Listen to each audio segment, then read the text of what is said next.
My name is Beth Watson and this is Simon Rickard's of Paper Architecture. It was inevitable that our project was going to be influenced by world events at the time the competition was running. A response to COVID-19 was a strong theme in our proposal, as well as the issues that we'd identified before the pandemic, including the decline of the high street. The high street was already under threat from online shopping and Brexit uncertainty, and the pandemic dealt a further blow with the economic impact and also fear over social mixing. Our scenario envisaged that local councils sought opportunities to implement changes to ensure quick regeneration once lockdown came to an end. A really key driver was to promote the reimagining of existing buildings to rekindle business in the heart of town. We were also keen to include special measures for protection of local heritage as part of the recovery plan. The building we chose, Hilder's Yard, was a Victorian workshop once used by coachmakers, but now disused and in severe decline. The yard's history, its location on the high street, and its current condition all really suited our project scenario.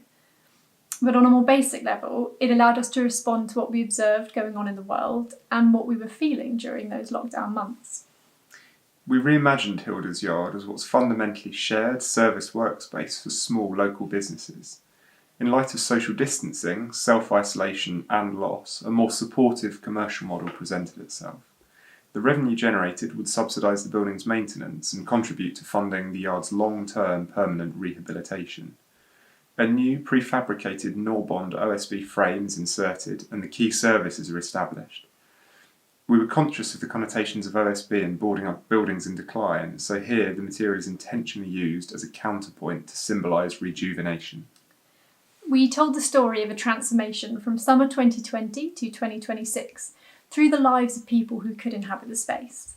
The fictional narratives of a cyclist, a hairdresser and a weaver allowed us to really embody the building. Each character represents an aspect of design, responding to our perceived issues of the derelict building, the high street and the post-pandemic world.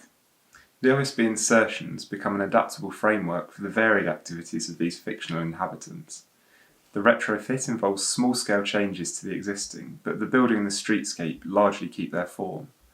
The identity of Hilder's Yard is preserved, but it now has something new to offer, facilitated by OSB. The OSB structure is reconfigurable, and the nature and speed of the construction mean it can be implemented on numerous different sites.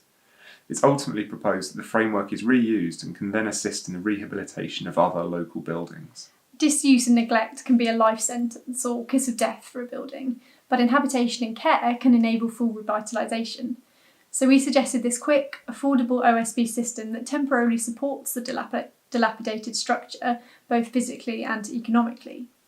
By funding the eventual repair, this helps support the regeneration of the high street by repurposing one of its redundant buildings.